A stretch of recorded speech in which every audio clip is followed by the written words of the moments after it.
बिस्मिल्लाहिर्रहमानिर्रहीम। अस्सलामु अलैकुम दोस्तों, अब्दुलसत्तार ईधी मरहूम से एक इंटरव्यू में पूछा गया, आपने हज़ारों लावारिस लाशें दफनाई, कभी किसी लाश की बिगड़ी हालत या इस पर तशद्दुद देखकर रोना आया? उन्होंने आंखें बंद करके गहरी सोच में गोता ज़न होते हुए कहा, तशद्दुद या बिगड़ी लाश तो नहीं, अलबत्ता एक मर्तबा मेरे रज़ाकार एक साफ़ सुथरी लाश लेकर आए जो ताज़ा इंतकाल किए बूढ़े मगर किसी पढ़े लिखे और खाते पीते घराने की लग रही थी। इसके सफ़ेद चांदी जैसे बालों में तेल लगा हुआ था और सलीके से कंघी की हुई थी। धोबी के धुले हुए सफ़ेद उजले कलफ लगे कपड़े। इसकी शख्सियत बड़ी बावक़ार लग रही थी, मगर थी वो सिर्फ़ एक लाश।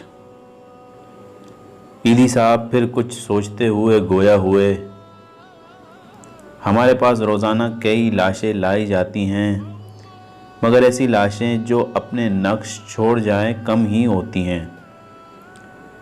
इस लाश को मैं गौर से देख रहा था कि मेरे रज़ाकार ने बताया, इसने कराची की एक पोश बस्ती का नाम लेकर कहा कि ये लाश इसके बंगले के बाहर पड़ी थी।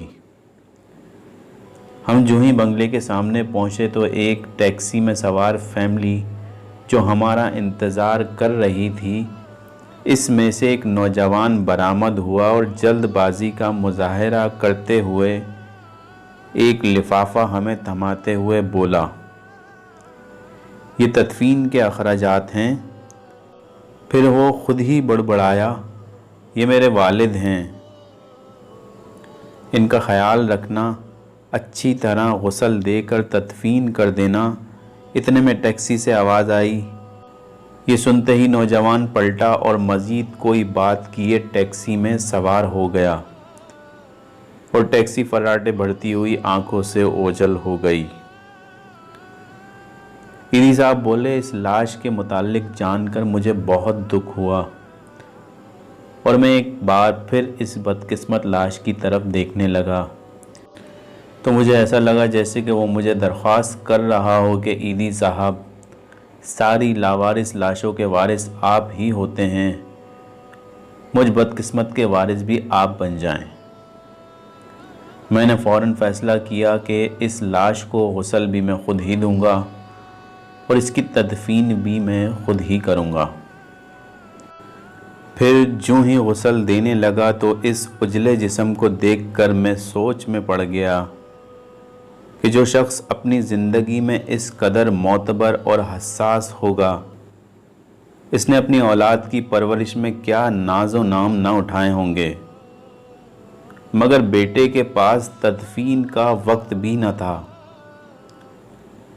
इसे बाप को कब्र में उतारने से ज़्यादा फ़्लाइट निकल जाने की फ़िक्र थी और यूं इस लाश को गुस्ल देते हुए मेरी आंखों से आंसू झलक पड़े।